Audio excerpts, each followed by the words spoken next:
कहते हैं ना, बिना कुछ किए कभी जय जयकार नहीं होती और कोशिश करने वालों की कभी हार नहीं होती। कैसे हो आप सब लोग, क्या हाल आप सबके। मैं आपकी मैम सीए कंचन गुप्ता आ चुकी हूँ आपके सामने और आज हम करने जा रहे हैं एक बहुत ही दमदार सा चैप्टर अपनी जीएसटी की दुनिया का। जीएसटी की दुनिया में आप सबका भरपूर तरीके से जोरदार स्वागत है। सभी बच्चे आ जाइए और एक बार अपनी अटेंडेंस कमेंट बॉक्स में येलो हार्ट के साथ जरूर लगा देना और सभी बच्चे प्यार से बोलेंगे एक बार जय माता दी। तो आज जो चैप्टर मैं कराने जा रही हूँ, चैप्टर का नाम है वैल्यू ऑफ सप्लाई। बहुत ही ज्यादा इंटरेस्टिंग सा चैप्टर है, बहुत ही ज्यादा इंपॉर्टेंट चैप्टर भी है। तो बस ये समझ लो कि आज की जो क्लास है ना, ये आपके पेपर में 4 चांद लगा देगी। ये आज आपके लिए रामबाण होने वाली है। इस क्लास को अगर करना है ना तो पूरे पंक्चुअलिटी के साथ बैठ जाना। 1.5 घंटे 2 घंटे या फिर हो सकता है उससे भी पहले हो जाए, लेकिन होगा भरपूर तरीके से। कंटेंट मिलेगा A1 क्वालिटी का, भरपूर क्वेश्चन प्रैक्टिस कराई जाएगी, PYQ इंक्लूड रहेंगे। ओल्ड कोर्स हो अपना चाहे न्यू कोर्स हो, सारा का सारा हम यहाँ पे इंक्लूड करके चल रहे हैं। किसी को कोई दिक्कत आएगी नहीं क्योंकि ओल्ड और न्यू दोनों के लिए सेम ही कंटेंट है, तो फिक्र नहीं करना है आपको। यहाँ पे ऑब्जेक्टिव क्वेश्चंस की भी PYQ की प्रैक्टिस कराने वाली हूँ, सब्जेक्टिव के PYQs की भी प्रैक्टिस आपको यहाँ मिल जाएगी। तो फिक्र इतू सी भी नहीं, आपकी सारी की सारी फिक्र हमने खुद ले ली है बेटा।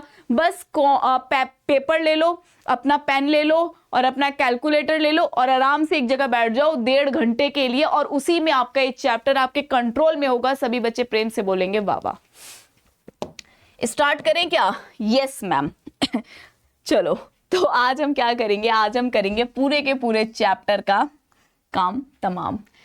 चैप्टर का नाम है वैल्यूएशन। वैल्यू करनी है। तो जब हम वैल्यू करते हैं तो सबसे पहले तो दिमाग में यही आता है कि यार ये वैल्यू क्यों करनी है।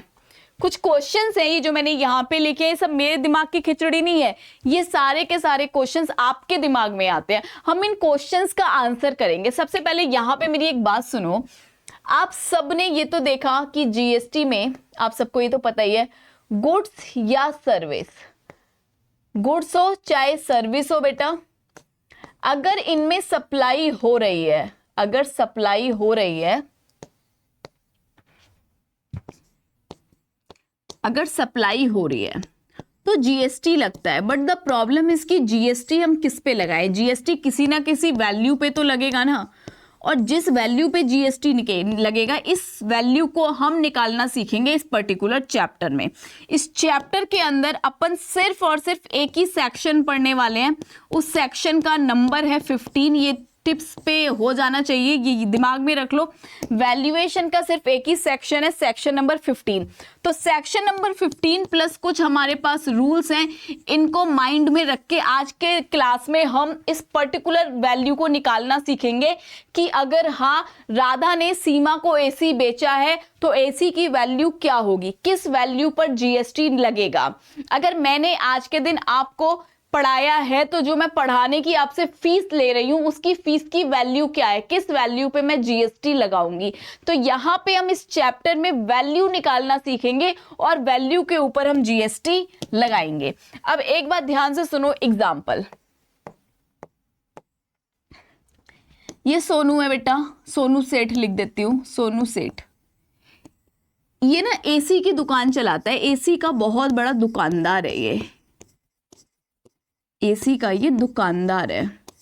अब ये एसी सेल करता है, ये जो एसी सेल करता है इसने सीमा को एसी बेचा, ठीक है मैम। इसने बेटा पूजा को एसी बेचा, ध्यान देना, इसने बेटा चिंकी को भी एसी बेचा, चिंकी को भी एसी बेचा। ये जो एसी था ना, ये एसी का जो MRP जो रेट लिखा हुआ था दैट इज 50,000 लिखा हुआ था। मान लो जो प्राइस था वो कितना था, 50,000। लेकिन क्या हुआ, सीमा को तो ये 50,000 रुपए में देता है और सीमा बदले में जो पेमेंट करती है, पेमेंट कितनी कर रही है, पेमेंट भी कर रही है बेटा 50,000 रुपए इन मनी। पूरा का पूरा ये मॉनेटरी फॉर्म में पे कर रही है। मनी बोले तो या तो कैश में देगी या फिर ये चेक से दे देगी या फिर ये बैंक में दे देगी, कैसे भी दे देगी, कोई दिक्कत वाली बात नहीं है। फिर सोनू ने एक एसी बेटा पूजा को भी बेचा। पूजा इसकी सिस्टर है, पूजा इसकी बहन है, तो अब बहन से कोई पैसे लेता है क्या? नहीं मैम। लेकिन मान लो यहाँ पे ट्रांजैक्शन हुई है, बहन ने बोला कि भाई मैं तुमको 40,000 रुपया दे दूंगी। चलो, एक सोनू सेठ ने एसी जो है वो चिंकी को भी बेचा है। किसको बेचा है? चिंकी को।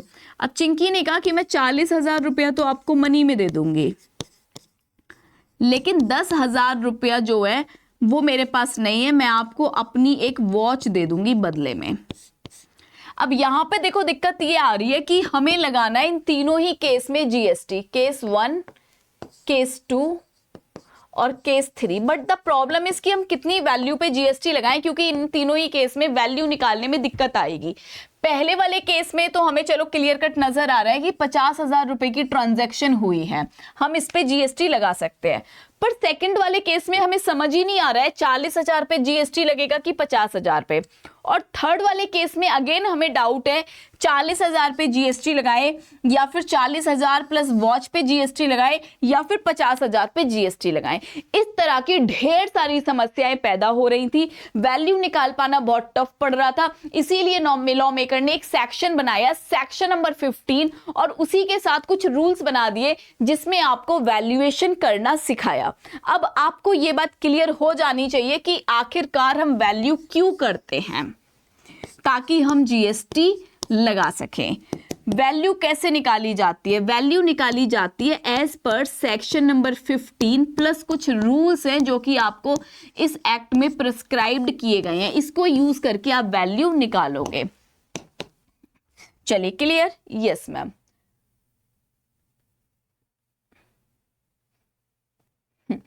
आ जाओ अब आप सभी यहां पे। सबसे पहले अपन बात करेंगे सेक्शन नंबर 15 की। मैंने आपसे बोला कि जो हम वैल्यू निकालते हैं वो किसके अकॉर्डिंग निकालते हैं? Section number 15। अब यहां पे जो मैं आपको सबसे पहले वैल्यू निकालना सिखाऊंगी वो सिखाऊंगी सेक्शन नंबर 15 सबसेक्शन 1 के तहत वैल्यू निकालना। मैम एक बात हमें बताओ कि जो वैल्यू होती है वो सेक्शन नंबर 15 1 के तहत क्यों निकाली जाती है? ध्यान दो, अगर ट्रांजैक्शन हो रही है बिटवीन 2 पर्सन, एक है सोनू और एक है मोनू, इन दोनों के बीच में ट्रांजैक्शन हो रही है, सेल वेल हो रहा है, एसी का सेल वेल हो रहा है, तो यहां पे ये दोनों अनरिलेटेड पर्सन है, दोनों अनरिलेटेड हैं आपस में, पहली बात। दूसरी बात की जो ट्रांजैक्शन हो रही है ये होली इन मनी हो रही है, होली इन मनी। अगर ये दो कंडीशन एक साथ पूरी हो रही होंगी कि ये दोनों आपस में रिलेटिव नहीं है, प्लस इनके बीच में जो ट्रांजैक्शन हो रही है पूरी तरह से मनी के फॉर्मेट में हो रही है, तो जो हम वैल्यू निकालेंगे वो निकालेंगे सेक्शन नंबर 15 सबसेक्शन 1 का यूज करके। अच्छा, अब मैं आपको कुछ केसेस बनाऊंगी, आप मुझे बताओगे क्या यहां पे हमारा सेक्शन नंबर 15 सबसेक्शन 1 लगेगा या नहीं। चलिए, केस नंबर 1 आप बताओगे सेक्शन नंबर 15 सबसेक्शन 1 लगेगा कि नहीं। केस नंबर 1 लिख लो, क्योंकि ये कहीं पे भी लिखा हुआ नहीं मिलेगा इतना इजी आपको।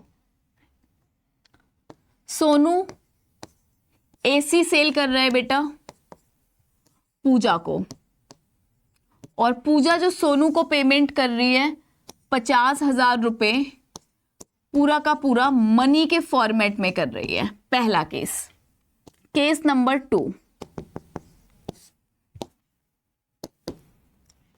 जो सोनू है ये वापस से एसी बेच रहा है, और अब की बार ये एसी बेच रहा है बेटा पिंकी को, और पिंकी इसकी रिलेटिव है, पिंकी इसकी रिलेटिव है, और यहां पे पिंकी सोनू को पैसा दे रही है, मान लो वापस से 50,000 रुपया। केस नंबर 3, केस नंबर 3 लिख लो ये सारा, ये शॉर्ट नोट हो जाएगा आपके एग्जाम के लिए।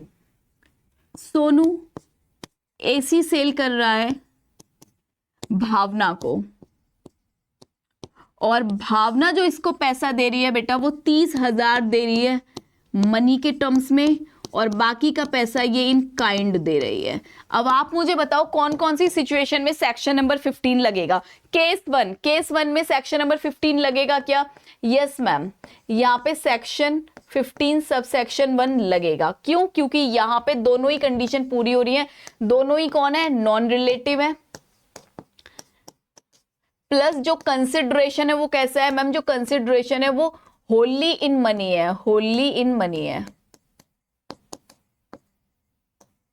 अच्छा सेक्शन नंबर सॉरी यहां पे बताओ केस नंबर 2 में क्या ये दोनों रिलेटिव हैं मैम, ये दोनों रिलेटिव हैं, तो यानी कि यहाँ पे सेक्शन नंबर 15(1) नहीं लगेगा। जब 15(1) नहीं लगता है तो वैल्यू निकालने के लिए हम कहाँ पे चले जाते हैं, रूल्स में। यहाँ पे बताओ लगेगा कि नहीं मैम, यहाँ पे जो ट्रांजैक्शन हो रही है ये मनी प्लस काइंड आ गया, मतलब कि होली इन मनी नहीं है, और जब होली इन मनी नहीं होता तो फिर वापस से 15(1) नहीं लगता। होली इन मनी होना चाहिए एंड दोनों पार्टी अनरिलेटेड होनी चाहिए। कोई भी कंडीशन टूटेगी बेटा 15(1) से आप बाहर आ जाओगे। तो यहाँ पे होली इन मनी वाली कंडीशन टूट गई, आप 15(1) से बाहर निकल के कहां पे आ गए, रूल्स में आ गए। अब वैल्यूएशन किसके हिसाब से होगी, अब वैल्यूएशन होगी अपने रूल्स के हिसाब से। प्रेम से बोलो वाह वाह। चलिए अब आइए यहां पे मैम, हमें ये तो समझ आ गया कि सेक्शन 15 सब सेक्शन 1 कहता है कि जो वैल्यूएशन होगी वो एज पर एक फॉर्मेट होगी, और 15(1) ये भी कहता है कि ट्रांजैक्शन बिटवीन अनरिलेटेड पर्संस होनी चाहिए, साथ के साथ होली इन मनी होनी चाहिए, होली इन मनी होनी चाहिए। अब इसका कोई फॉर्मेट तो होगा कि मैम वैल्यू कैसे निकाले, हमें ये तो पता चल गया अगर ये दोनों चीजें फुलफिल हो रही हैं तो सेक्शन नंबर 15 के अकॉर्डिंग हमें वैल्यू निकालनी है। लेकिन निकाले कैसे, how to compute the value, तो उसको एक फॉर्मेट के थ्रू अपन माइंड मेकअप करेंगे। ये फॉर्मेट आपको दिमाग में बिठाना है, सारे क्वेश्चन आपके सफल हो जाएंगे। सबसे पहले सेक्शन नंबर 15 सब सेक्शन 1 आपसे कहता है कि जिस गुड्स या सर्विस को आप बेच रहे हो उसकी ट्रांजैक्शन वैल्यू निकाल लो, ट्रांजैक्शन वैल्यू आप निकाल लो। मैम ट्रांजैक्शन वैल्यू किसे कहते हैं, ट्रांजैक्शन वैल्यू उस वैल्यू को कहते हैं जो कि अमाउंट पेड और पेबल होता है bye the recipient, bye the recipient, amount which is paid और पेबल बाय द रेसिपिएंट, इसको क्या बोलते हैं, ट्रांजैक्शन वैल्यू। जैसे कि हमारे वाले केस में अगर आप यहां पे देखोगे तो पूजा ने सोनू को कितने रुपए दिए हैं, 50,000 रुपए, ये अमाउंट इसने पे किया है। So this is what, this is the transaction value, this is the transaction value. सबसे पहले हमें क्या निकालना है 15(1) के according transaction value. Transaction value किसे कहते हैं, जो अमाउंट रेसिपिएंट के द्वारा पे किया जाता है या फिर फ्यूचर में पे किया जाएगा उसको हम बोलते हैं ट्रांजैक्शन वैल्यू। इस ट्रांजैक्शन वैल्यू के अंदर हमें 5 चीजें एड ऑन करनी होती हैं।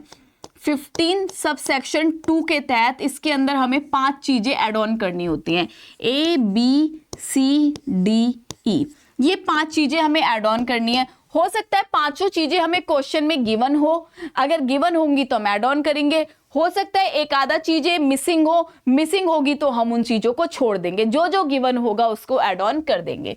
अच्छा इसमें मैम क्या क्या एड ऑन करना होता है, इसमें हमें ऑल टैक्सेस एड ऑन करने होते हैं, ऑल टैक्सेस एक्सेप्ट जीएसटी वाले, एक्सेप्ट जीएसटी, जीएसटी वाला अगर कोई टैक्स है लाइक आपका सीजीएसटी हो गया, एसजीएसटी हो गया, यूटीजीएसटी हो गया, आईटीजीएसटी हो गया, या फिर जीएसटी सेस है तो उसको भी आप एड ऑन नहीं करोगे। इसके अलावा बाकी के जितने भी टैक्सेस होंगे, म्युनिसिपैलिटी टैक्स हो गया, स्टैम्प ड्यूटी हो गया, कोई भी टैक्स, कोई भी सेस, एजुकेशन सेस, कोई भी सेस, कोई भी टैक्स हो गया, सब कुछ आप ट्रांजैक्शन वैल्यू में एड ऑन करोगे। लेकिन जीएसटी सेस को आप एड ऑन नहीं करोगे। यार इसी को कैलकुलेट करने के लिए तो आप वैल्यू निकाल रहे हो, तो इसको अगर ऑलरेडी इंक्लूड करके ले लोगे तो वापस से डबल टैक्सेशन हो जाएगा ना। तो जीएसटी टैक्स और जीएसटी सेस को आप इंक्लूड नहीं करोगे। प्रेम से बोलो जय माता दी, सारे बोलो जय माता दी। बी पे आइए। बी का क्या मतलब है मैम, बी में हम क्या एड ऑन करेंगे, बी का मतलब है बेटा amount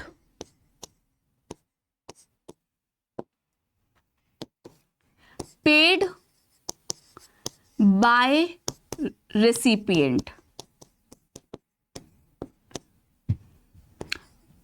but sorry just give me 1 second, amount paid by recipient but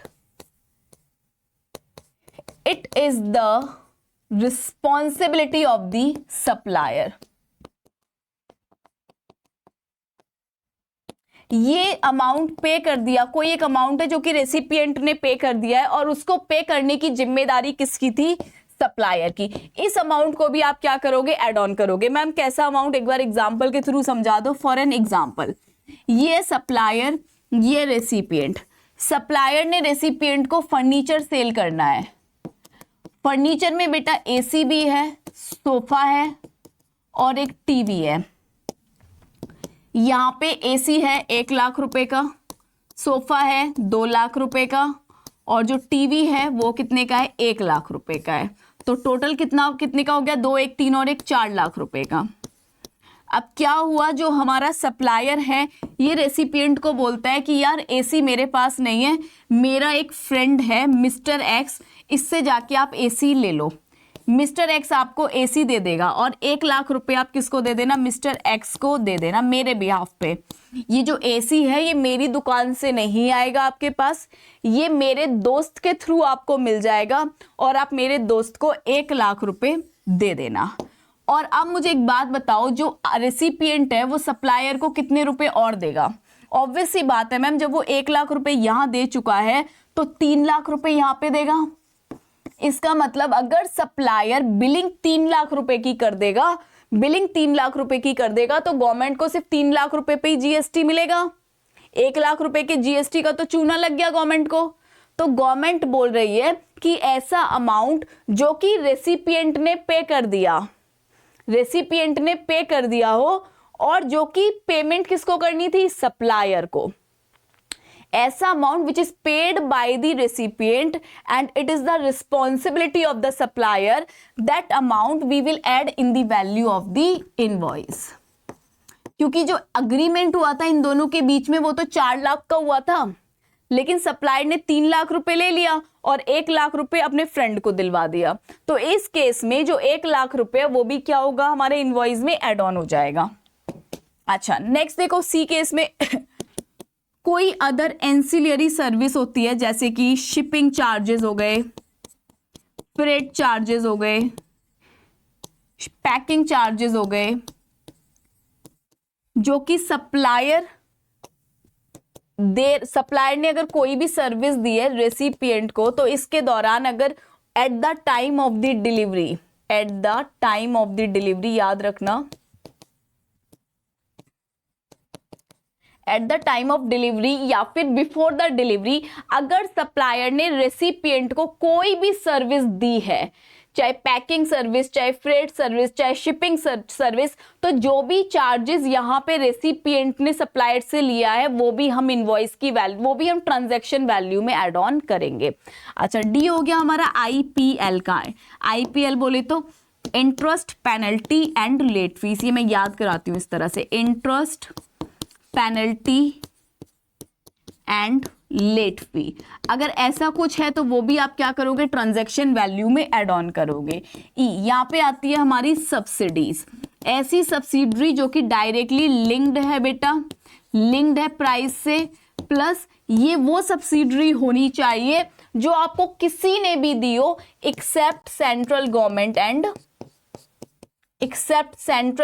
and state government. Central government और स्टेट गवर्नमेंट को छोड़ के किसी ने भी आपको सब्सिडरी दी है, आप उस सब्सिडरी को यहाँ पे ऐड ऑन करोगे। सब्सिडरी बेसिकली क्या होता है मैम? ये फाइनेंशियल असिस्टेंट होता है जो हमें मिलती है सामने वाले से।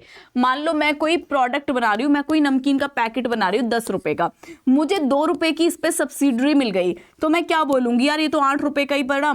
लेकिन मान लो ये सब्सिडरी मुझे किसी ने भी दी है other than central government, other than state government, तो इस सब्सिडरी को मुझे ऐड कर देना चाहिए। गवर्नमेंट कह रही है यार मैं तुमसे जो वैल्यू जीएसटी लूंगी ना वो पूरी वैल्यू पे लूंगी, मेरे केस में तुम सब्सिडरी माइनस मत करो।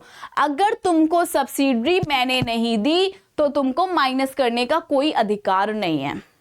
ऐसे तो कल को तुम अपने दोस्त से सब्सिडरी ले लोगे और वैल्यू कम करके मुझे जीएसटी दे दोगे, तो इसमें मेरा घाटा तुम्हारा क्या जाता? तो गवर्नमेंट बोल रही है तुम तो ऐसा भी कर सकते हो।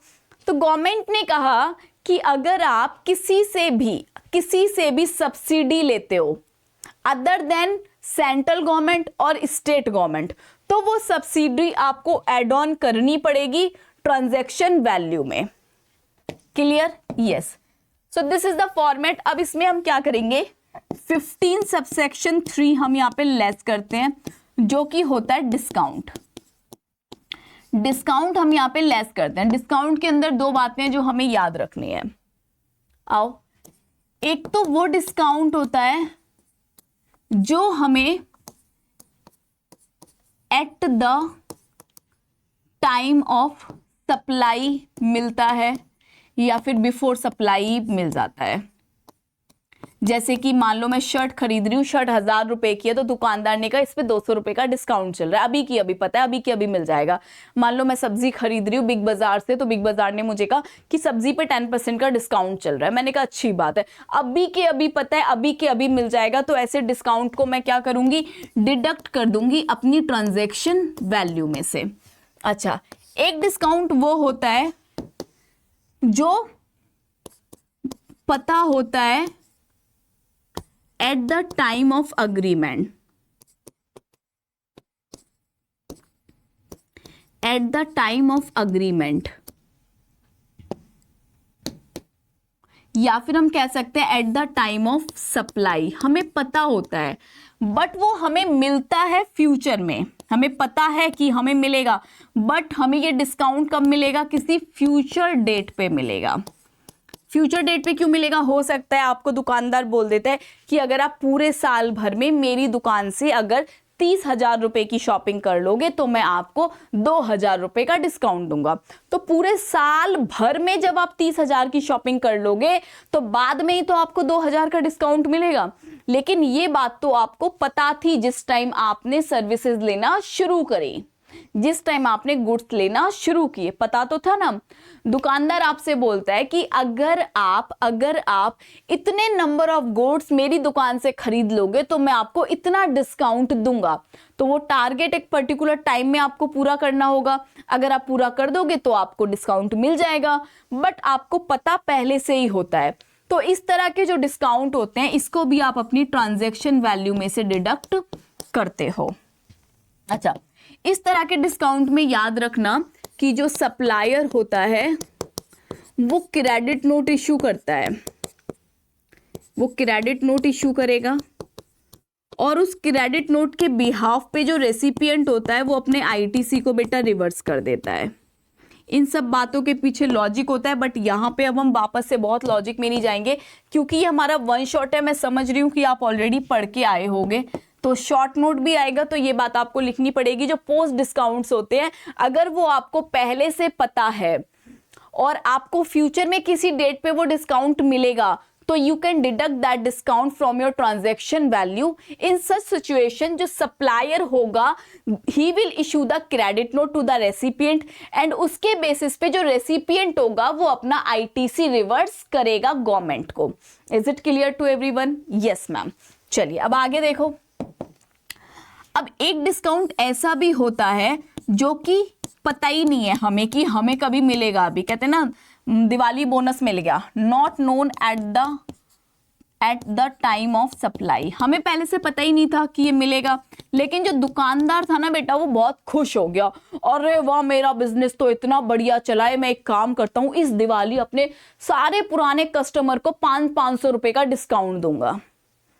क्या ये डिस्काउंट आपको पता था पहले से? नहीं, लेकिन ये डिस्काउंट बेटा एक फ्यूचर डेट में आपको मिल रहा है, फ्यूचर डेट में आपको मिल रहा है। दुकानदार बोल रहा है मैंने इस साल बहुत प्रॉफिट कमाया है, मैं अपने सारे ग्राहकों को फोन कर करके बुलाऊंगा और सबको 1000 रुपए का डिस्काउंट दूंगा।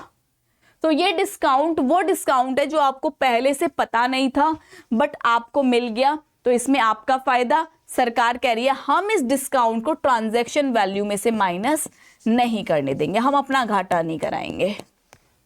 तो ये डिस्काउंट का ट्रीटमेंट था। ये पूरा ट्रीटमेंट अगर आप कर लोगे तो आप बेटा इस फॉर्मेट से अपनी वैल्यू को कैलकुलेट कर सकते हो।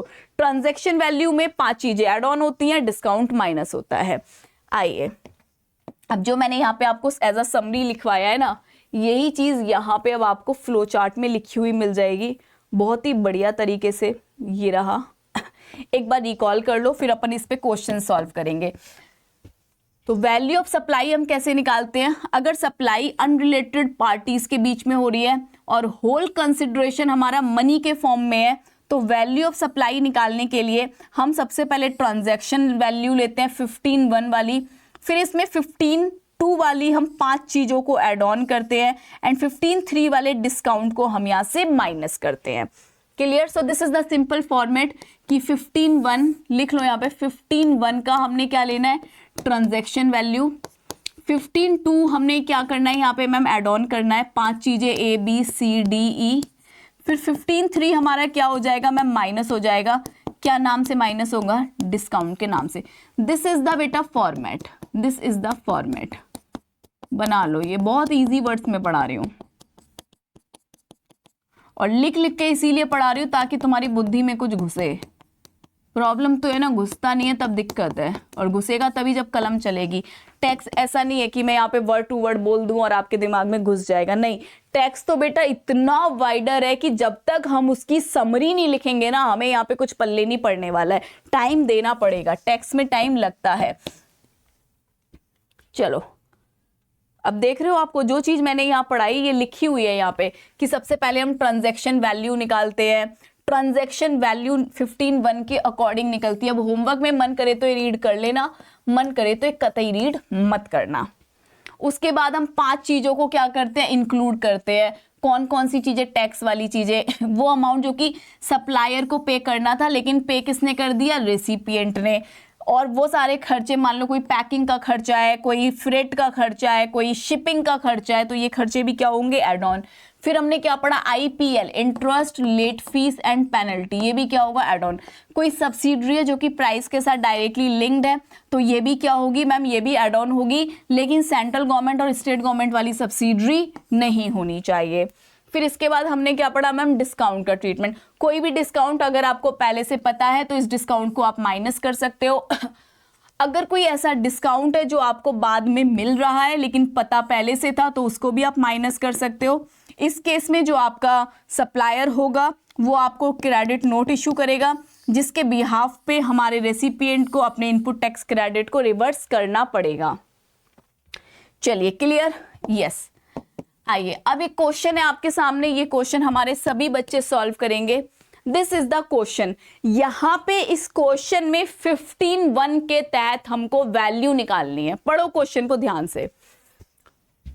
निशा enterprise had made supplies of INR 7,50,000 to TK services. कोई बात नहीं, हम यहाँ पे ये लिख लेते हैं कि जो निशा है उन्होंने 7,50,000 की सर्विसेज दी किसको दी? टीके को। There was a tax levied by municipal authority. तो करना शुरू कर दूं या पहले पढ़ाऊं? हमेशा याद रखना, क्वेश्चन जब आप पढ़ रहे हो तो एक बार पेपर में तसल्ली से क्वेश्चन पढ़ लो। ये आपके CS वाले बच्चों के पेपर में आया हुआ क्वेश्चन था। यही क्वेश्चंस आता था MCQ फॉर्मेट में, यहाँ पे 4 ऑप्शन दे दिए जाते थे, और यही क्वेश्चंस अब आते हैं बेटा सब्जेक्टिव फॉर्मेट में। तो ध्यान रखो, क्वेश्चन सेम ही टाइप के आ रहे हैं, बस पहले 4 ऑप्शन दे दिए जाते थे, कैलकुलेट करके एक टिक करना पड़ता था। अब 4 ऑप्शन नहीं है, that means you can't match your answer. तो अब आपको प्रॉपर आंसर क्वेश्चन को सॉल्व करके आंसर लिखना पड़ेगा। बात एक ही है। देखो यहाँ पे क्या हो रहा है। निशा ने, बेटा मैं यहाँ लिखती हूं, जो निशा है इसने क्या किया? इसने मैम सर्विसेज दी हैं किसको? टीके को। ठीक है, सर्विसेज की वैल्यू कितनी है? 7,50,000। ये क्या हो गई मेरी? 15(1) के अकॉर्डिंग ट्रांजैक्शन वैल्यू हो गई। ये हमें पता लग गई। आगे देखो क्या हुआ है कि जो म्युनिसिपल अथॉरिटीज थी उसने क्या किया? There was a tax levied by municipal authority on sale of 75,000 के टैक्सेस लगाए गए। CGST एंड SGST भी लगाया गया 37,500 का। Packing charges not included in the price above. ठीक है, पैकिंग चार्जेस भी थे 15,000 के। Nisha enterprise receive a subsidiary of INR 30,000 की इनको सब्सिडरी मिली है फ्रॉम एन NGO, एक NGO से। यानी कि ये जो सब्सिडरी है ये apart from central government, apart from state government मिली है, दैट मीन्स ये सब्सिडरी ऐड होनी चाहिए। On the sale of the such goods and the price mention above is after taking into account the subsidiary. मतलब ये जो price हमें यहाँ पे गिवन है इसमें हमने इस सब्सिडरी को ऑलरेडी माइनस कर दिया होगा। तो जो सब्सिडरी हमें सेंट्रल गवर्नमेंट या स्टेट गवर्नमेंट से नहीं मिलती उसको हम एड ऑन करते हैं। Yes ma'am. फिर इस क्वेश्चन में बेटा डिस्काउंट के ट्रीटमेंट के बारे में भी बोला है कि डिस्काउंट भी आपको लगाना है। चलो कैलकुलेट करो वैल्यू। वैल्यू कैसे निकलेगी? 15(1) के अकॉर्डिंग हमें क्या लेना है मैम? ट्रांजैक्शन वैल्यू, जो कि कितनी हो गई? 7,50,000। फिर हम क्या करते हैं मैम? 15(2) के तहत हमें यहाँ पे एड ऑन करना होता है, तो जो जो भी दिया है वो हम एड ऑन कर देते हैं। टैक्सेस गिवन है, टैक्सेस एक ही एड ऑन होगा क्योंकि जीएसटी वाले टैक्सेस को हम एड ऑन नहीं करते हैं। अच्छा, और क्या गिवन है वो भी एड ऑन कर दो। पैकिंग चार्जेस है, पैकिंग चार्जेस कितने के हैं हमारे? 15,000 के हैं। और क्या है मैम? सब्सिडरी है, इसको भी एड ऑन कर दो। कितने की है? सब्सिडरी हो गई हमारी 30,000 रुपए की। चलो मुझे एड ऑन करके बताओ कितना आ रहा है? 75, 5, 80, 10, 90, 90 और 30 90 और 30, 1,20 हो जाएगा ये हमारा। यस, 1,20 और 7, 50 कितना हो जाएगा मेरा? ये हो जाएगा 8,70,000 रुपए। ये कितना आ जाएगा हमारा? 8,70,000 रुपए। चलो अब यहाँ पे क्या करेंगे मैम? 15(3) के तहत हम माइनस करेंगे डिस्काउंट। तो डिस्काउंट की वैल्यू हमें कैलकुलेट करनी पड़ेगी। डिस्काउंट की क्या वैल्यू है? 1%। डिस्काउंट क्या होगा? 1%, and that's the mention on the invoice. 1% of the invoice. तो इनवॉइस की वैल्यू कितनी है? ट्रांजैक्शन वैल्यू 7, इनवॉइस पे ये वाली वैल्यू लिखी गई होगी ना, तो 7,50,000 का 1% कितना आ जाएगा? 7,500। इसको माइनस कर दो और मुझे बता दो आंसर कितना आ रहा है। सो जो भी आएगा वही आंसर होगा। सभी बच्चे कमेंट बॉक्स में अपना आंसर जरूर दे। इसका आंसर कितना आएगा? चलो इसका आंसर आई थिंक 86,500 आना चाहिए। 86,500। तो जो भी आ रहा है आप लोग कमेंट बॉक्स में अपना आंसर जरूर दे के जाए। अब हम बढ़ेंगे आगे नेक्स्ट क्वेश्चन की ओर।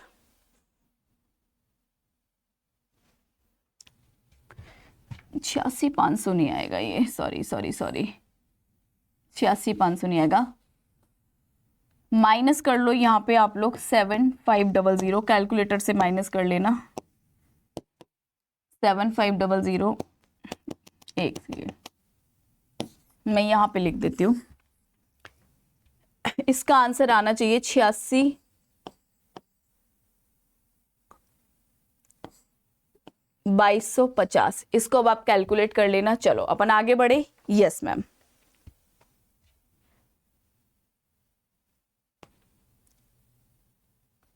नेक्स्ट देखो, नेक्स्ट क्वेश्चन हमारे पास नहीं, नेक्स्ट क्वेश्चन ये, नेक्स्ट हमारे पास इसी का ही है। यहाँ से आप अपना सॉल्यूशन मैच भी कर सकते हो। दिस इज द सॉल्यूशन, लेकिन यहाँ पे भी एग्रीगेट लास्ट की फिगर नहीं लिखी हुई है। अच्छा, एक बच्चा कह रहा है मैम ये आएगा 86,2500। 86,2500। चलो सो छोटी मोटी जो क्लैरिकल एरर है ये आप लोग सही कर लिया करो। कैलकुलेशन की मिस्टेक कुछ भी हो तो कर लिया करो। चलो आगे बढ़ेंगे अपन नेक्स्ट क्वेश्चन पे। ये सॉल्यूशन है, जो बच्चे पेन पेपर लेके नहीं बैठे हैं वो देख सकते हैं यहाँ से कैसे सॉल्व होगा। अब करो ये वाला। ये क्वेश्चन भी बेटा आप देख रहे हो दिसंबर 2018 में आया हुआ क्वेश्चन है। दिसंबर 2018 में आया हुआ क्वेश्चन है जो अब हम आपको कराने जा रहे हैं। बहुत ही अच्छा, बहुत ही ज्यादा माइंड ब्लोइंग ये क्वेश्चन है। Subsidy given by the central government और state government while determining the value of taxable supply under goods and services tax as per section number 15। ये बोल रहे हैं कि मान लो कोई सब्सिडरी है जो कि आपको सेंट्रल गवर्नमेंट या स्टेट गवर्नमेंट ने दी है, और अगर आप सेक्शन नंबर 15 के तहत उसकी वैल्यू निकाल रहे हो तो इसका क्या ट्रीटमेंट करोगे बताओ। मैम हमने तो यही पढ़ा है कि ये जो सब्सिडरी होती है अगर सेंट्रल गवर्नमेंट स्टेट गवर्नमेंट ने दी हो तो हम इसको ट्रांजैक्शन वैल्यू में इंक्लूड नहीं करते हैं। ट्रांजैक्शन वैल्यू में मैम हम इसको इंक्लूड नहीं करते। आओ देखो ऑप्शंस। फर्स्ट इंक्लूडेड होगा, नहीं मैम गलत है। क्या हम इसको इग्नोर करते हैं? नहीं ma'am. Shall not be included in the transaction value, this is the right answer. तो ये तो ऑब्वियसली नहीं होना चाहिए, डिडक्ट तो होती नहीं है वाली। चलो सभी बच्चे अपना आंसर कमेंट में जरूर दे के जाए बेटा। वो पिछले वाले क्वेश्चन की कैलकुलेशन भी चेक कर लेना, कमेंट बॉक्स में जरूर आंसर दे के जाना। चलो मिश्रा, नेक्स्ट क्वेश्चन दिसंबर 2019 में आया हुआ क्वेश्चन है। देखो यही क्वेश्चन एमसीक्यू फॉर्मेट में है और सेम यही क्वेश्चन ऑप्शन हटा देंगे तो ये आपका सब्जेक्टिव फॉर्मेट में बन जाएगा। नेक्स्ट क्वेश्चन करो, Mishra enterprise had made supplies of ₹5,50,000 to BK enterprise. मतलब मिश्रा एंटरप्राइज ने सर्विसेज इतने रुपए की सर्विस किसको दी है मैम? बीके एंटरप्राइज को दी है। म्युनिसिपल अथॉरिटीज, लास्ट में देखो, municipal authority of Jaipur of supply levied taxes 10% of 55,000। ये क्या हो गए बेटा हमारे मैम? टैक्सेस हो गए। आगे पढ़ो, CGST and SGST, CGST and SGST chargeable on the supply was 66,000। Same question है, होमवर्क में देने वाली हूँ। Packing charges not included in the price of this amount to be 15,000 के पैकिंग चार्जेस हो गए। Subsidiary of ₹25,000 was received from the NGO on the sale of such goods and the price of ₹5,50,000 is after taking into account the amount of subsidiary. कोई difference नहीं है, एकदम same question बेटा, इससे पहले वाले अटेम्प्ट में आया, सेम क्वेश्चन फिगर बदल के वापस से रिपीट हुआ। एकदम सेम है कि ट्रांजैक्शन वैल्यू आपको दे दी, म्युनिसिपल टैक्सेस आपको दे दिए, सीजीएसटी और एसजीएसटी आपको दे दिया, पैकिंग चार्जेस आपको दे दिया, सब्सिडरी आपको दे दी जो कि एनजीओ से मिली हुई है, ऑलरेडी माइनस है, दैट मीन्स अब आप उसको एड ऑन कर दोगे, प्लस इन्होंने आपको डिस्काउंट भी दे दिया तो डिस्काउंट आप माइनस करोगे। इसका आंसर सभी बच्चे मुझे कमेंट बॉक्स में दे के जाएंगे। चलो सभी बच्चे इस क्वेश्चन का आंसर मुझे कमेंट बॉक्स में जरूर दे के जाएंगे, क्योंकि बहुत सिंपल है, मैं ऐसे ही लिख दे रही हूँ इसको। 5,50,000 सेम वही क्वेश्चन है बेटा, 55,000 एड ऑन कर दो। SGST CGST का कुछ होना नहीं है, और क्या है इसमें, वो थे ना 15,000 के पैकिंग, और वो भी थी सब्सिडरी कितनी थी 25,000, और माइनस क्या करोगे 1% ऑफ दिस यानी कि 5,500। चलो इसका आंसर मुझे कमेंट बॉक्स में, तुम बच्चों की जिम्मेदारी है, तुम बच्चे मुझे बताओगे कमेंट बॉक्स में कि इसका आंसर क्या आ रहा है। कैलकुलेट कर लेना नालायक और बता देना, इतना कर सकते हो। चलिए, और नी कराना, अगर नी कमेंट बॉक्स में बताया तो आपने इसका मतलब हमारा दिल चकना चूर कर दिया, आपने हमारे वर्ड्स की वैल्यू नहीं करी। अगर हम इतनी मेहनत कर रहे हैं तो आप कैलकुलेशन तो कर ही सकते हो ना, कैलकुलेटर पे टिक टिक टिक टिक टिक टिक टिक टिक टिक टिक और इक्वल टू दबा दो, आ जाएगा आंसर। नालायक, अगर इतना भी पढ़ना है ना तो फिर छोड़ दो अपनी CS। ये भी नहीं आ रहा तो। नेक्स्ट क्वेश्चन करेंगे सभी बच्चे, question number 4। Value of supply under section number 15 subsection 1 क्या होती है? होलसेल प्राइस लेते हैं, मैक्सिमम रिटेल प्राइस लेते हैं, ट्रांजैक्शन वैल्यू लेते हैं, असेसेबल वैल्यू। इससे आसान कोई क्वेश्चन पूरे इतिहास में ना कोई बना था ना कोई बना है। और आपको बताऊं मजेदार बात, ये क्वेश्चन पेपर में आता है, आया है। तो करेक्ट आंसर क्या होगा कमेंट बॉक्स में आपको भी देना है। Which of the following is treated as incidental expenses under section 15(2) subsection C। मैं पागल नहीं थी जो आपको लिख लिख के करा रही थी, बेटा 15(1) पढ़ ले, बेटा मेरा 15(2) पढ़ ले, 15(2) में ABCDE होता है, 15(3) पढ़ ले, इसमें डिस्काउंट होता है। हम इसलिए करा रहे थे क्योंकि इस तरह से भी क्वेश्चंस आपसे पूछा जाता है। ए में क्या आता था मैम? टैक्सेस। बी में क्या आता था? बी में आता था मैम जो खर्चा रेसिपिएंट ने पे किया हो और सप्लायर की रिस्पॉन्सिबिलिटी हो। सी में क्या आता था? Incidental expenses. डी में इंटरेस्ट, पेनल्टी, लेट फीस मतलब IPL। ई में सब्सिडरी। ये याद रखना है आपको। चलो तो बताओ इंसिडेंटल एक्सपेंसेस क्या होते थे मैम? पैकिंग एक्सपेंसेस भी होते थे, वेटमेंट चार्जेस, शिपमेंट चार्जेस, कमीशन, सब कुछ होता था, ऑल ऑफ दी अबव। तो करेक्ट आंसर क्या हो गया हमारा? डी। चलो नेक्स्ट क्वेश्चन सभी बच्चे पढ़ो, बढ़िया क्वेश्चन, अच्छा क्वेश्चन आप सबके लिए, धमाकेदार क्वेश्चन। चलो देखते हैं कितने बच्चे कर पाते हैं और कितने बच्चे आज इस रेस से बाहर हो जाते हैं, देखते हैं हम। चलिए आराम आराम से एकदम। क्रंच बेकरी प्रोडक्ट लिमिटेड, वाह वाह क्या बेकरी यार, बेकरी का नाम ही क्रंच बेकरी रख दिया इन्होंने। क्रंच बेकरी प्रोडक्ट लिमिटेड क्या बेच रही है बेटा? ये बिस्किट बेच रही है, अरे वाह, कुकीज बेच रही है, वाह, एंड केक भी बेचती है। Through its dealer to whom it charges the list price minus standard discount and pay GST. ठीक है, इसने फालतू की कहानी लिखी है, यही तो सेक्शन नंबर 15(1) भी कहता है कि जब भी प्राइस निकालो तो डिस्काउंट माइनस कर दो, तब जीएसटी लगाओ। हमने कहा ठीक है जी। Accordingly when goods remain unsold with the dealer it offered additional discount on the stock and an incentive to push the sale without any prior agreement between them for offering such additional discount। इसमें क्या हुआ, जो crunch bakery थी बेटा, इसने क्या किया, ये बहुत खुश हो गई, अरे वाह मेरी कितनी सेल हो रही है, मेरी कितनी कमाल की सेल हो रही है, मैं तो अपने कस्टमर से बहुत खुश हूँ। मैं एक काम करती हूँ कि अपने सभी पुराने कस्टमर को फोन करके बुलाती हूँ और उन सबको अब मैं एडिशनल डिस्काउंट देती हूँ। क्या उन कस्टमर को पता था कि हमें कोई डिस्काउंट मिलेगा? नहीं। क्या ये डिस्काउंट ट्रांजैक्शन वैल्यू में से माइनस होगा? नहीं, क्योंकि जो discount at the time of the supply अगर आपको पता ही नहीं है तो वो डिस्काउंट कभी भी आप 15(1) की वैल्यू में से माइनस नहीं करोगे। सो बस यही आपको आंसर लिखना है। आपसे क्वेश्चन में क्या पूछा है, बताइए डिस्काउंट माइनस होगा कि नहीं, तो डिस्काउंट माइनस नहीं होगा। प्रॉपर लिखना, as per section number 15(3) we have types of discount, वहां पे दोनों तरह के डिस्काउंट लिखना, the discount which is known at the time of the supply and the discount which is known at the time of the supply but receive after the supply and the discount we don't know at the time of the agreement but suddenly we receive after the supply.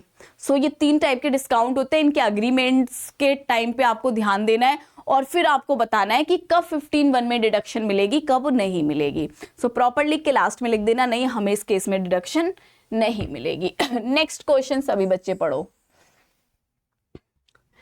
Red paper limited Delhi, a registered supplier manufacturer taxable goods. It provides the following detail of taxable interstate supply made by during the month of मार्च। मतलब यहाँ पे एक red paper limited है, इसने आपको ढेर सारी अपनी इंफॉर्मेशन दे दी और आपसे कहा है कि लो जी लो भैया हमारा क्वेश्चन सॉल्व करो, हमारे लिए वैल्यू ऑफ सप्लाई निकालो। बढ़िया लेवल का क्वेश्चन आपके सामने आ गया एक। यहाँ पे ध्यान दो, list price of taxable goods supplied interstate transaction है एक्सक्लूसिव ऑफ टैक्सेस। आपको जो ट्रांजैक्शन वैल्यू दी है एज पर 15(1) वो कितनी दे दी, 15 लाख रुपया। ठीक है जी। Price linked subsidiary received from the central government for supply of taxable goods to government school. Exclusively related हमें क्या मतलब है, हमें तो ये देखना है कि जो सब्सिडरी है हमें सेंट्रल गवर्नमेंट से मिली है तो इसका तो कोई ट्रीटमेंट होने वाला नहीं है, नो ट्रीटमेंट, इसको तो हम ऐड करते ही नहीं है। Next, price link subsidiary receive from an NGO for supply of taxable goods. ये जो सब्सिडरी है हमें एनजीओ से मिली है तो इसको हम ऐड ऑन करेंगे। Next, tax levied by municipal authority add on करेंगे। पैकिंग चार्जेस ऐड ऑन करेंगे। Late fee paid by recipient of supply for delayed payment for a consideration. जो लेट फी करी है, पे की है, वो कितनी की है, 6000, तो इसमें हम 6000 ऐड ऑन करेंगे। आप एक चीज़ और याद रखना, एक ट्रीटमेंट और भी होता है लेट फी का, क्योंकि जो लेट फी है ऑब्वियसली ये बाद में आई होगी, ये बाद में आई होगी लेट फीस पेमेंट के बाद में, तो 6000 रुपये हम ऐसा मान के चलते हैं कि ये इंक्लूसिव ऑफ जीएसटी होगा, तो हम जीएसटी को तो हटाते ही हैं, तो आप ऐसा ट्रीटमेंट भी कर सकते हो। 6000 मान लो, इस पर 18% का जीएसटी लगा होगा तो ये वैल्यू कितने के बराबर हो गई, 118, और इनटू इसको 100 कर दो तो आपके पास एक्चुअल में किसकी वैल्यू निकल के आ जाएगी बेटा, लेट फीस की। लेट फीस की हम ऐसा मान के चल रहे हैं कि ये जो 6000 का अमाउंट है, इस अमाउंट के अंदर लेट फी के साथ साथ जीएसटी इंक्लूड है, और जीएसटी का रेट कितना होता है, 18%।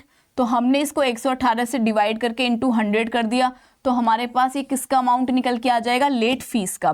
फिर हम उसको ऐड ऑन यहाँ पे कर लेंगे।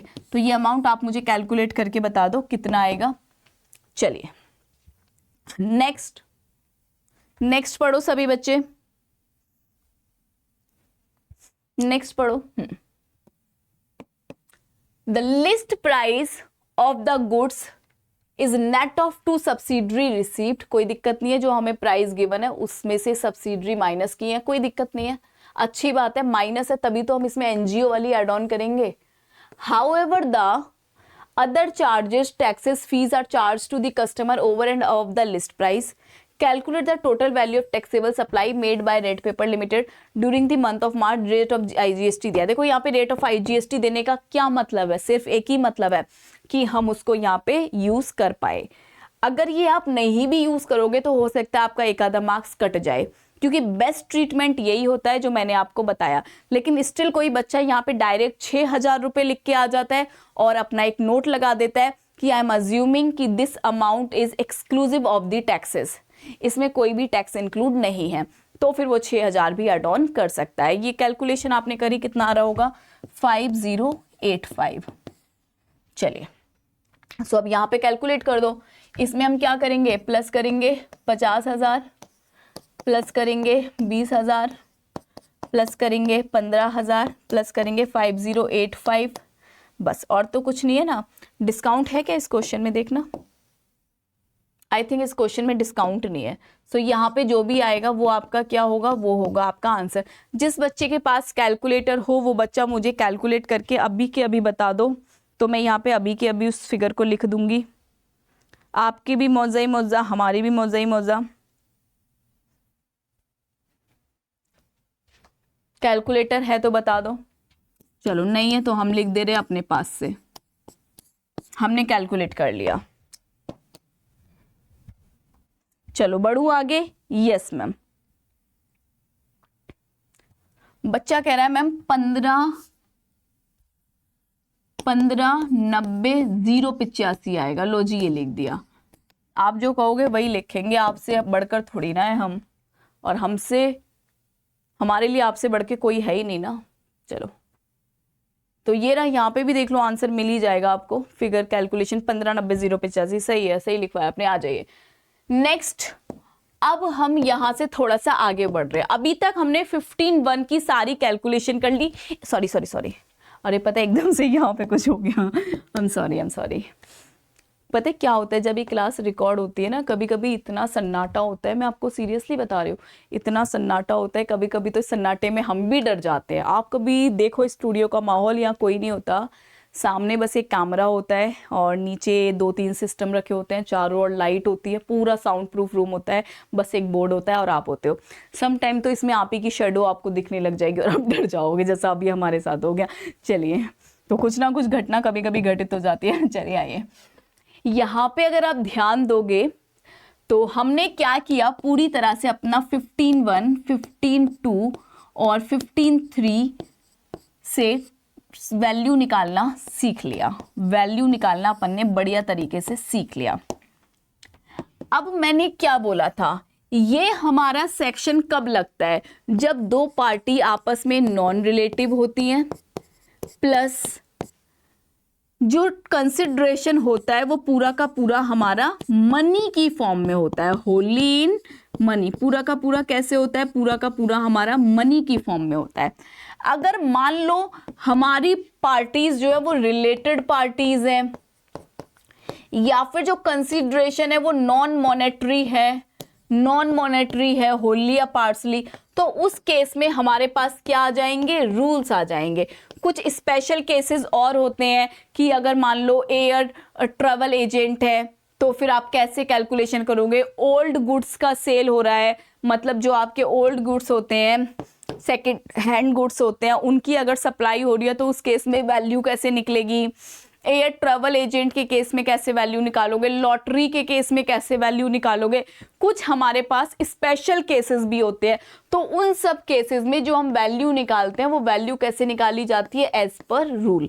तो आ जाइए एक एक करके हम सारे रूल्स करेंगे और उसके ऊपर आए PYQs को भी सॉल्व करेंगे। सबसे पहला रूल आता है हमारा रूल नंबर 27। बहुत सिंपल रूल है, बुक में देखोगे कंफ्यूज हो जाओगे। ये जो मैंने यहाँ पे लिखा है ये बहुत ही ज्यादा बढ़िया लिखा है। रूल नंबर 27 हमारा कब एप्लीकेबल होता है, जब कंसिडरेशन मनी के फॉर्म में ना हो। मतलब कि यहां पे एग्जाम्पल के तौर पे सोनू एसी सेल कर रहा है पूजा को, एसी सेल कर रहा है। एसी मान लो 50,000 रुपए का था। पूजा कह रही है यार मेरे पास 30,000 रुपए हैं और मेरे पास एक गोल्ड का बैंगल है, एक गोल्ड का बैंगल है। अब आप मुझे बताओ क्या इस सिचुएशन में सेक्शन नंबर 15 लगेगा? नहीं, इस सिचुएशन में हमारे पास सेक्शन नंबर 15 फेल हो जाता है, 15 नहीं लगता है। इस सिचुएशन में कौन सा रूल लगेगा हमारे पास? Rule number 27। रूल नंबर 27 के तहत अब हम क्या निकालेंगे? वैल्यू, और इस वैल्यू पर क्या लगेगा फिर? जीएसटी। तो वैल्यू निकालेंगे as per rule number 7 if consideration not wholly in money. अब इसमें क्या है, या तो पूरा का पूरा भी नॉन मॉनेटरी हो सकता है या फिर थोड़ा मोड़ा नॉन मॉनेटरी होगा। ये क्या है बेटा, इसे मैं लिखती हूं नॉन मॉनेटरी कंसिडरेशन। आइए, तो इस केस में वैल्यू कैसे निकालोगे? ये कह रहे हैं या तो आप ले लो open market value, open market value ले लो आप एसी की। मतलब एसी अगर आपने पूजा को ना देके किसी और को भी बेचा होता, सेम एसी मार्केट में किस भाव में बिक रहा है वही भाव हम मान लेंगे एसी की वैल्यू है।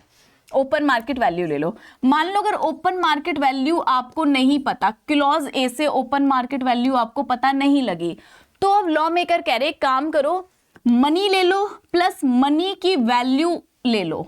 मतलब कि फिर आप क्या करो, अगर आपको इस केस में ओपन मार्केट वैल्यू पता नहीं लगी, ये पता नहीं लगी, तो अब आप क्या करो, एक तो आप मनी ले लो, मनी कितनी है? 30,000 रुपए, प्लस ये जो नॉन मॉनेटरी कंसिडरेशन है इसकी मनी वैल्यू ले लो। मतलब ये जो गोल्ड का कड़ा है ये कितने रुपए का होगा वो ले लो। मान लो ये गोल्ड का कड़ा है 20,000 रुपए का, तो आप ये ले लो।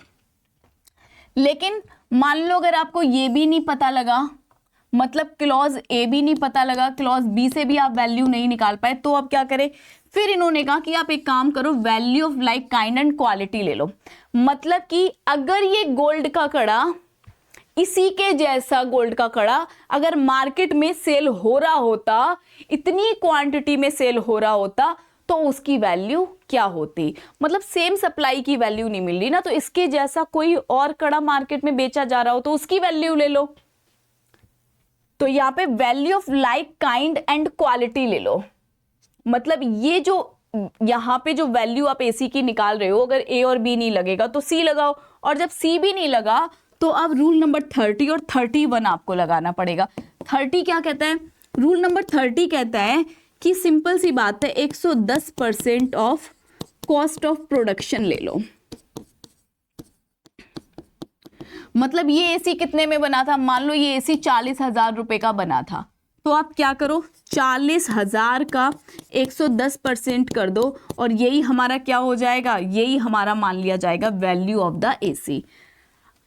अब आप चाहो तो रूल 30 से भी अगर नहीं निकाल पा रहे हो तो आप रूल 31 में चले जाओ। रूल 31 एक रेजिडरी रूल होता है बेटा, रेजिडरी रूल होता है। ये रूल कहता है कि आप कोई भी रीजनेबल वैल्यू अपनी मर्जी से ले लो और उसी पे हमें जीएसटी भर दो। प्रेम से बोलो वाह वाह। This is the rule. जब भी ट्रांजैक्शन मनी के फॉर्म में पूरी तरह से नहीं हो रही, तो उस ट्रांजैक्शन की वैल्यू निकालने के लिए सबसे पहले आप ये देखो कि आपको ओपन मार्केट वैल्यू मिल रही है, नहीं मिली। अब देखो कि जो मनी आपको मिली है प्लस उस मनी में जो नॉन मॉनेटरी कंसिडरेशन है उसकी मनी वैल्यू ऐड ऑन कर दो। मैम हमें तो नॉन मॉनेटरी कंसिडरेशन की मनी वैल्यू ही नहीं पता। मैंने कहा फिर ठीक है, आ जाओ क्लॉज सी पे। सी कहता है कि इसके जैसा, एसी के जैसा, इसके जैसा अगर कोई और एसी मार्केट में सेल हो रहा है तो उसकी वैल्यू ले लो। आप कह रहे हो यार वो भी नहीं मिली, क्या करें? ठीक है, तो रूल 30 पे आ जाओ। कॉस्ट ऑफ प्रोडक्शन तो पता होगी, उसका 110% कर लो। आप कह रहे हो यार मुझे वो भी नहीं पता, तो लॉ मेकर कह रहा है कि ठीक है जो मन करे वो ले लो, रीजनेबल वैल्यू ले लो, कोई भी रीजनेबल वैल्यू ले लो। नेक्स्ट रूल है हमारे पास रूल नंबर 28। ये तब लगता है जब दो पर्सन आपस में कौन है, रिलेटेड पर्सन है। एजेंट के केस में ये नहीं लगता, एजेंट के केस में रूल नंबर 29 लगता है। दो पर्सन अगर रिलेटेड पर्सन है, जैसे कि जो हमारा सप्लायर है और जो हमारा रेसिपिएंट है, वो रिलेटेड पर्सन हो या फिर डिस्टिंक्ट पर्सन हो, तो हमारा रूल नंबर 28 लगता है। अब रूल नंबर 28 में हम वैल्यू कैसे कैलकुलेट करते हैं, सीखो ध्यान से। ये भी कहता है कि यार ओपन मार्केट वैल्यू ले लो। क्या ले लो, ओपन मार्केट वैल्यू ले लो। अगर ओपन मार्केट वैल्यू नहीं मिल रही आपको तो फिर money plus money value of non monetary consideration ले लो। ये भी नहीं मिल रहा तो value of like kind and quality ले लो। ये भी नहीं मिल रहा तो रूल 31 या फिर 31 लगा लो। किसी भी तरीके से आप निकाल सकते हो। लेकिन रूल नंबर 28 में हमारे पास एक और मैंडेटरी लॉ आ गया। रूल 28 कह रहा है कि सबसे पहले आप ये देखो कि जो आपका रेसिपिएंट है, क्या उसको फुल आईटीसी लेने के लिए वो एलिजिबल है। क्या आपके रेसिपिएंट को पूरा का पूरा 100% आईटीसी मिल जाता है। क्या आपका रेसिपिएंट फुल आईटीसी लेने के लिए एलिजिबल है।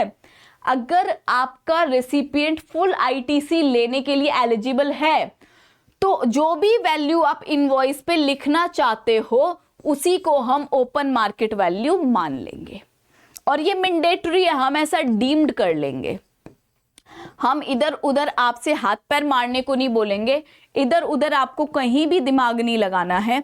अगर आप जिस रेसिपिएंट को गुड्स और सर्विसेज बेच रहे हो और वो फुल आईटीसी लेने के लिए एलिजिबल है तो इनवॉइस पे जो भी वैल्यू आप दिखा रहे होंगे वो पूरी की पूरी वैल्यू एज इट इज हम उसको मान लेंगे कि यही हमारी ओपन मार्केट वैल्यू है और उसी पे हम जीएसटी लगा देंगे। प्रेम से बोलो वाह वाह।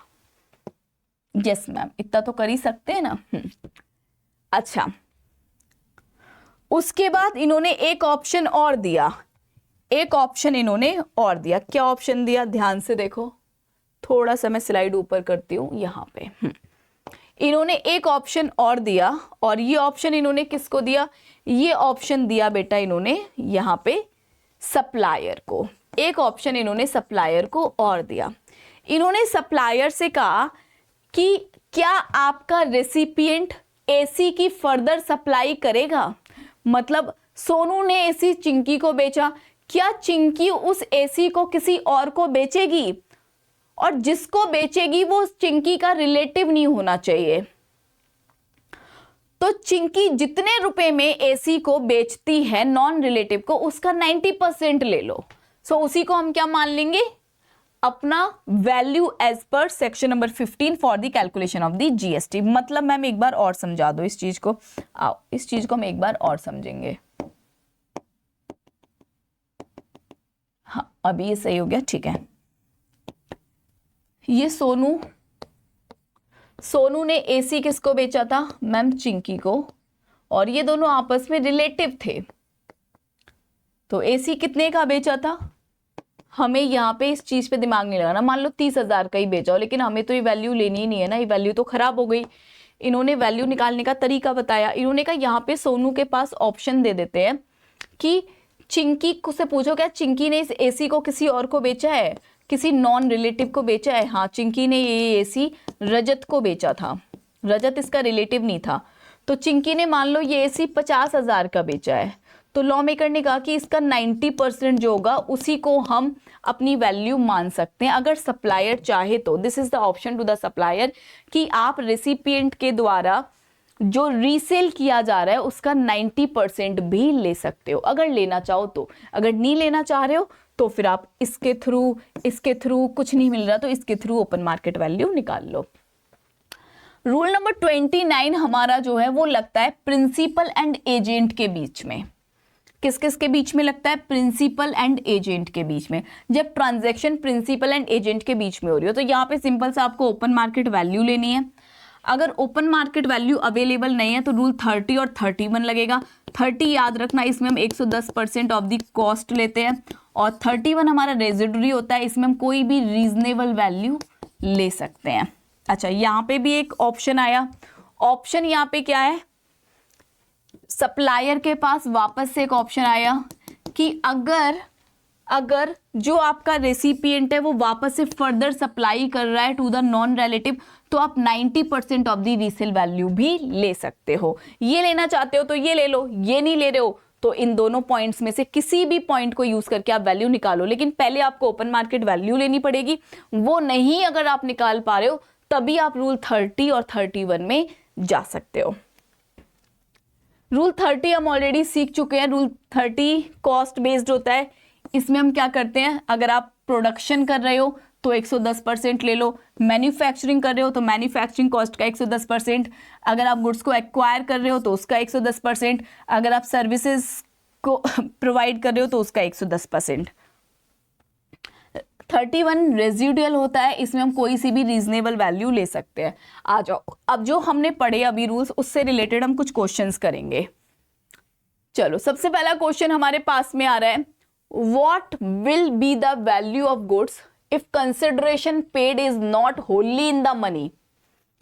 मतलब वैल्यू आपसे कैलकुलेट करना कह रहा है कि वैल्यू यार मुझे निकाल के बता दो, लेकिन एक बात याद रखो कि जो भी कंसिडरेशन पे किया जा रहा है वो मनी के फॉर्म में नहीं है। जब होली इन मनी नहीं होता तो रूल नंबर कौन सा आ जाता है, रूल नंबर 27।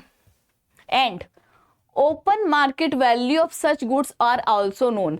आपको बेटा ओपन मार्केट वैल्यू पता है, तो रूल नंबर 27 क्या कहता था, सबसे पहले तो ओपन मार्केट वैल्यू ही लो, अगर ये नहीं मिलेगी तो आगे बढ़ो। लेकिन जब ओपन मार्केट वैल्यू पता है तो वैल्यू ऑफ द गुड्स क्या होगी, ओपन मार्केट वैल्यू। क्या आपको भी यही आंसर लग रहा है? कमेंट बॉक्स में जरूर बता देना, और नहीं बताओगे ना तो अगली क्लास में क्वेश्चंस लाना कम कर देंगे। देखो बेटा, एक बात मैं आपको बताऊं, बहुत मेहनत लगती है पढ़ाने में।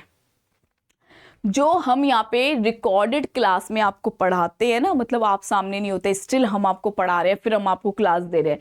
ये क्लास आपके लिए तो बहुत बढ़िया होती है, क्योंकि इसमें कोई भी फालतू की बातचीत नहीं होती, कोई भी इधर उधर की, कोई भी हम ऐसा डाउट नहीं ले रहे कि बच्चा आ रहा है और मैम कैसे हो, हम उसके हालचाल ले रहे हो। यहाँ पे ऐसी कोई बात नहीं होती। रिकॉर्डेड क्लास में हमेशा हमेशा हमेशा सिर्फ और सिर्फ पढ़ाई होती है, और उस पढ़ाई में आप ये समझ लो कि कोई नहीं होता यहाँ आसपास में, हम सिर्फ कैमरे में देख के पढ़ा रहे होते हैं। अब समझ रहे हो, एक दिन हमें फ्यूचर में कोई बीमारी भी लग सकती है, मतलब हम ऐसा ना हो जाए कि हम कैमरे को इंसान समझ बैठे हैं। तो अब आपको इस चीज़ में ये चीज़ सोचनी चाहिए कि यार मैम कितना मेहनत करती हैं। तो अगर हम यहाँ पे कुछ MCQ आपसे सॉल्व करवा रहे हो, एटलीस्ट आप यही दिखा दो कि मैम देखो हम MCQ कर पा रहे हैं, कंचन मैम देखो आप पढ़ा रहे हो ना तो हम आंसर दे पा रहे हैं। बेटा आपके पेरेंट्स भी एक ही चीज़ आपसे जानना चाहते हैं, अगर आप पढ़ रहे हो ना तो इसका रिजल्ट उनको दे दो, तभी तो उन्हें खुशी मिलती है। सेम हमारे साथ भी होता है, अगर हम पढ़ा रहे हैं ना तो इसका रिस्पॉन्स हमें दे दो, बस यही हमारी खुशी है। हमारी खुशी ये नहीं है कि हमें कुछ अलग चीज़ चाहिए, हमारी खुशी एक ही है कि अगर हम शिद्दत से पढ़ा रहे हैं तो शिद्दत से आप हमारे क्वेश्चंस के आंसर दे दो। यही हमारे लिए सब कुछ है, यही हमारी मोटिवेशन है, यही हमारी हैप्पीनेस है। चलो, और यही हमारी गुरु दक्षिणा है। आइए नेक्स्ट क्वेश्चन सभी बच्चा करेगा। दिसंबर 2021 में आया हुआ क्वेश्चन है ये। When the value of supply is not determinable, the value as per rule 30, ये कह रहे हैं कि आप वैल्यू निकाल ही नहीं पाए हो, तो आप कौन से रूल में जाते हो? मैम रूल 30 में चले जाते हैं। रूल 30 क्या कहता है? रूल 30 मैम प्रोडक्शन पे बेस्ड होता है, तो ये कहता है 110% of the cost of manufacturing ले लो। चलो next question, rule 30 of the CGST rule, ये भी देख रहे हो, दिसंबर 22 में आया हुआ क्वेश्चन है 2017। Inter Alia provide value of supply of goods and services और बोथ। रूल 30 आपको दोनों की वैल्यू निकालना चाहता है, और ये जो रूल होता है हमारा, ये परसेंटेज बेस्ड ऑन कॉस्ट होता है। तो आपसे पूछा जा रहा है कि बताओ हम कितना परसेंट लेते हैं। तो ये तो हम सबको पता है कि मैम हम 110% लेते हैं। कितना लेते हैं? 110% ऑफ दी कॉस्ट। नालायक को 10 मत लगा के आ जाना वहां पे जाके। चलिए अब 31A, एक बढ़िया रूल, ये स्पेशल चीजों के लिए। ये रूल तब काम आएगा जब आप lottery, batting, gambling and horse racing जैसी एक्टिविटी कर रहे हो और उसकी वैल्यू निकाल रहे हो। तो यहाँ पे लॉ मेकर ने वैल्यू निकालने के लिए आपसे बोला कि ये देखो कि जो टिकट है लॉटरी का उसकी फेस वैल्यू क्या है। मान लो उसकी फेस वैल्यू है 120 रुपए, और ये देखो जो जिस स्टेट में लॉटरी इश्यू की जा रही है, मान लो दिल्ली में, दिल्ली का नहीं लेती हूँ, यूपी में लॉटरी इशू की जा रही है, तो यूपी स्टेट को हम बोलेंगे ऑर्गेनाइजिंग स्टेट। तो ऑर्गेनाइजिंग स्टेट ने कुछ ना कुछ तो प्राइस नोटिफाई कर रखा होगा, मान लो 100 कर रखा है, तो इन दोनों में जो हायर है आपको वो लेना है, और जो हायर है मतलब 120, और 120 के साथ आप क्या करोगे, इस 120 पे मतलब हम ऐसा मान के चलते हैं कि इसमें टिकट की वैल्यू भी इंक्लूड है प्लस आपका जीएसटी भी इंक्लूड है। जीएसटी लगता है @ 28%, तो ये जो वैल्यू है ये 128% के बराबर है, और आपको 100 से इंटू करना पड़ेगा टिकट की वैल्यू निकालने के लिए। So this is the calculation जो आपको रूल 31A सिखा रहा है for the calculation of the lottery, batting, gambling and horse racing ticket. तो जब भी ये केस आ जाएगा सबसे पहले आप ये देखोगे कि टिकट का फेस वैल्यू कितना है, या फिर वो वैल्यू देखो जो ऑर्गेनाइजिंग स्टेट ने नोटिफाई किया है। दोनों वैल्यू में जो वैल्यू हायर हो उसी के साथ 100 डिवाइडेड बाय 128 लगा दो। ये क्यों लगाते हैं, अभी अभी मैंने बताया कि हम ऐसा मान के चलते हैं इस वैल्यू में जीएसटी ऑलरेडी इंक्लूडेड है। हम एक्स जीएसटी वैल्यू निकालते हैं ताकि उस पर हम वापस से जीएसटी लगा सकें। 32(3) ये आया बेटा एयर ट्रैवल एजेंट के लिए। जो एयर ट्रैवल एजेंट होते हैं जो कि फ्लाइट की टिकट वगैरह बुक करते हैं, तो बेसिकली अपना कमीशन चार्ज करते हैं, उस कमीशन पे जीएसटी हमें लगाना है। तो हम कितनी वैल्यू पे लगाएं, तो उस वैल्यू को निकालने का तरीका सिखाया। अगर आपका air travel agent domestic booking कर रहा है तो जो बेसिक फेयर होता है, बेसिक फेयर जो होता है फ्लाइट का, बेसिक फेयर पे ही आपको पता है कमीशन मिलता है एजेंट को। तो जो बेसिक फेयर होता है उसका 5% जो भी होगा वो वैल्यू होगी। अगर इंटरनेशनल बुकिंग कर रहा है तो बेसिक फेयर का 10% हमें लेना है। निकाल के देख लो, आ जाओ। A is an air travel agent, he collected ₹50,000 as a basic fare for the domestic booking and 1 lakh basic fare for the international booking. As per the rule 32 of CGST rule the value of supply आप निकालो। तो कैसे निकालेंगे,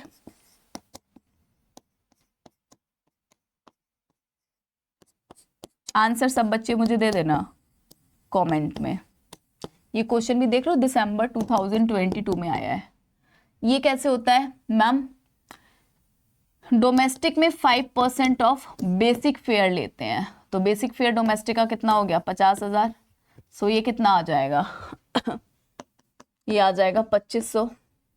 यहाँ पे 1 लाख, इसका 10% कितना आ जाएगा 10,000। ये कितना आ जाएगा 12,500। करेक्ट आंसर क्या हो गया, सी। नेक्स्ट, अच्छा, जब कोई पर्सन सेकंड हैंड गुड्स में डील करता है तो वैल्यू कैसे निकालेंगे। जैसे कि मान लो ये मिस्टर बी कबाड़ी वाले हैं, मिस्टर के कबाड़ी वाले लिख देते हैं ना, मिस्टर के कबाड़ी वाले, मिस्टर के कबाड़ी वाले चलो, मिस्टर के कबाड़ी वाले क्या कर रहे हैं, मिस्टर के कबाड़ी वाले ओल्ड फर्नीचर खरीदते हैं या ओल्ड मशीन खरीदते हैं, old washing machine, old furniture, old AC, और ये थोड़ा बहुत प्रोसेस करके वापस से उसको मार्केट में सेल कर देते हैं। तो इस केस में वैल्यू कैसे निकालेंगे, मान लो ये ओल्ड फर्नीचर खरीद रहे हैं 10,000 रुपये का, और ये इसको सेल कर रहे हैं बेटा 12,000 रुपये में। तो वैल्यू कैसे निकालेंगे, सेल माइनस परचेज। सो 12,000 माइनस 10,000, तो 2,000 वैल्यू हो गई, इस पे जीएसटी लगेगा। This is the way of the calculation of the value. Value of supply is equal to sale price minus purchase price. Ma'am ऐसा हो जाए कि के कबाड़ी वाले ने 12,000 में खरीदी, लेकिन वो इतनी खराब थी कि बेचिए 10,000 में पाया, तो 2,000 का तो मैम इसको चूना लग गया, आप जीएसटी कहाँ से भरे। तो लॉ मेकर ने बोला अगर वैल्यू नेगेटिव आ रही होगी तो हम उसको इग्नोर कर देंगे, हम उसके ऊपर जीएसटी की मार नहीं लगाएंगे। चलिए, एक ये और है रूल 35, अच्छा है, ये देख लो, बहुत सिंपल है। रूल 35 आपको जीएसटी की कैलकुलेशन करना सिखा रहा है। जो मैंने अभी इंटरेस्ट में की थी, जो अभी मैंने आपके सामने लॉटरी में की थी, सेम वही। ये कह रहा है कि मान लो अगर कोई वैल्यू आपको इंक्लूसिव ऑफ टैक्सेस गिवन है, तो उस केस में आप क्या करोगे। मान लो इस 100 रुपए की वैल्यू आपको गिवन है और इसमें हम बोल रहे हैं कि 12% का टैक्स जो है वो ऑलरेडी इंक्लूड है।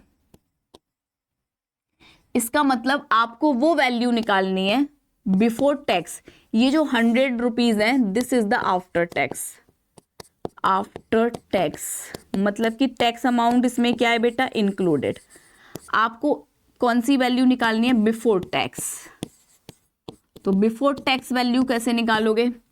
बिफोर टैक्स वैल्यू मतलब मैम ये जो 100 रुपए हैं ये 112 के बराबर है, इंटू 100 कर देंगे तो क्या आ जाएगा, तो हमारे पास आ जाएगा बिफोर टैक्स वैल्यू। पढ़ो ये question. Babur automobile of Jaipur, Babur automobile of Jaipur supply the goods of ₹2,66,090 to Goyal automobile of Ajmer. मतलब जो बाबुर है ये 2,66,090 रुपए का सर्विस दे रहा है अजमेर को in the month of March. The supply so made was inclusive of tax charge as CGST S GST।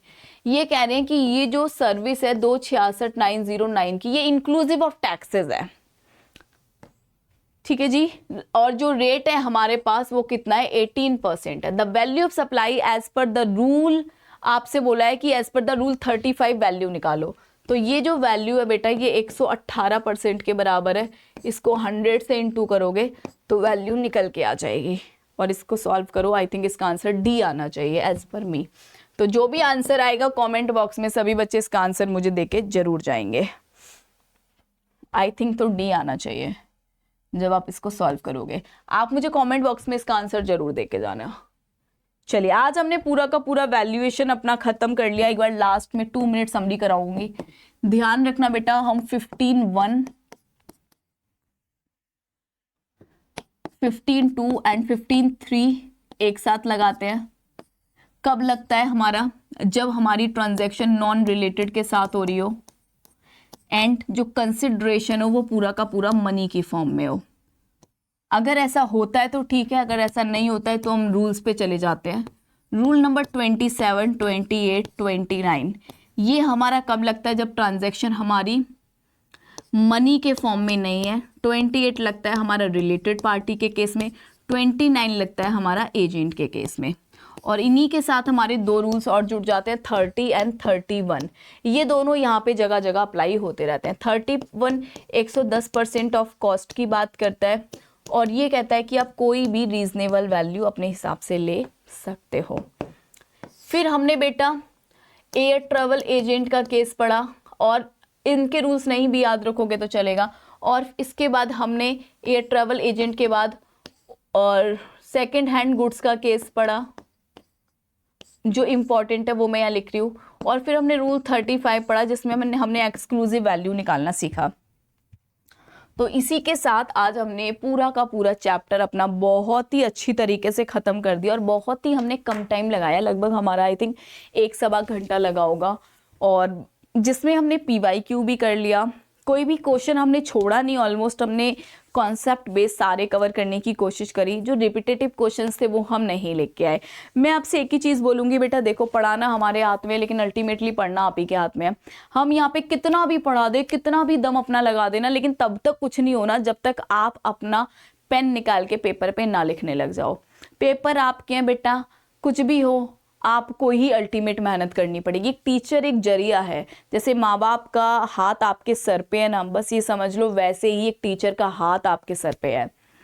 Teacher आपको उंगली पकड़ के लिखवा नहीं पाएगा, लेकिन आपको उंगली पकड़ के लिखना सिखाएगा जरूर। अब आप कितना सीखोगे बेटा, ये वापस से आपके हाथ में है। बस ये सोचो कि बाहर बैठे पेरेंट्स आपकी राह देख रहे हैं कि हमारा बच्चा हमारी बच्ची कुछ बन जाएगा। सेम आपके छोटे भाई बहन भी यही सोच रहे हैं कि हमारे भाई बहन CS बन जाएंगे तो हमारे लिए कुछ अद्भुत हो जाएगा। मतलब हर कोई आपका वेट कर रहा है, हर कोई आपकी जर्नी के कंप्लीट होने का वेट कर रहा है। इवन आपकी खुद की लाइफ, आपका खुद का स्ट्रगल, आपके खुद के ड्रीम खुद वेट कर रहे हैं कि कब आप सीएस बनोगे। आपको भी तो आता होगा ना रात में सोते टाइम कि यार कब मतलब मैं सीएस बनूं, कब मेरे पास एक बढ़िया जॉब हो, कब मेरे पास एक बढ़िया घर हो, कब मेरे पास एक बढ़िया कार हो। अब सीएस कर रहे हो तो ये तो हो नहीं ना कि अंधभक्त हो, कि कुछ सपना माइंड में है नहीं, बस पढ़ने का पागलपन सवार है। तो मैं नहीं मानती कि ऐसा शायद ही कोई होता हो, फिर भी होता होगा तो वो एक्सेप्शन केस है। जब मैं पढ़ती थी तो मुझे तो बिल्कुल नहीं होता था। जब मैं सीए कर रही थी तो बस ये समझ लो मेरी भी वही हालत थी जो आज आपकी है। हम कोई बहुत वीवीआईपी फैमिली से नहीं थे, एक नॉर्मल एक मिडिल क्लास फैमिली से, लेकिन मेहनत करके सक्सेस अचीव किया। मैं सेम वही चीज़ आपको बोलती हूँ कि अगर आप मेहनत करोगे तो आपको भी सक्सेस अचीव होगी, लेकिन उसके लिए बेटा जागना पड़ेगा रात को। मम्मा पापा का फेस याद करो कि आधी आधी रात में हो सकता है कि वो उठ के आपके लिए चाय बना रहे हो कि हमारा बच्चा पढ़ रहा है, और अब तो 1 महीना बचा है। अब वक्त मत बर्बाद करो, ये वक्त अगर बीत गया ना तो ये वक्त कभी वापस नहीं आएगा। तो इस वक्त को बढ़िया तरीके से यूटिलाइज करो, मम्मा पापा को खुश करो, आपके छोटे भाई बहन जो सपना देख रहे हैं उनके सपने को पूरा करो। हमारा छोटा सा एक सपना है कि आप बढ़िया नंबर लेके आओ, तो क्योंकि जब आप लेके आओगे आपका नाम होगा, आपके साथ साथ हमारा भी होगा। तो कहीं ना कहीं हम सब आपस में एक दूसरे से जुड़े हुए हैं, हमारी ब्लेसिंग्स आपके साथ है, आपके पेरेंट्स की ब्लेसिंग्स आपके साथ है। और जब मार्क्स अच्छे आए ना तो एक बार बताना जरूर। सो मिलते हैं नेक्स्ट क्लास में नेक्स्ट वन शॉट के साथ, तब तक के लिए bye bye, take care, God bless you all.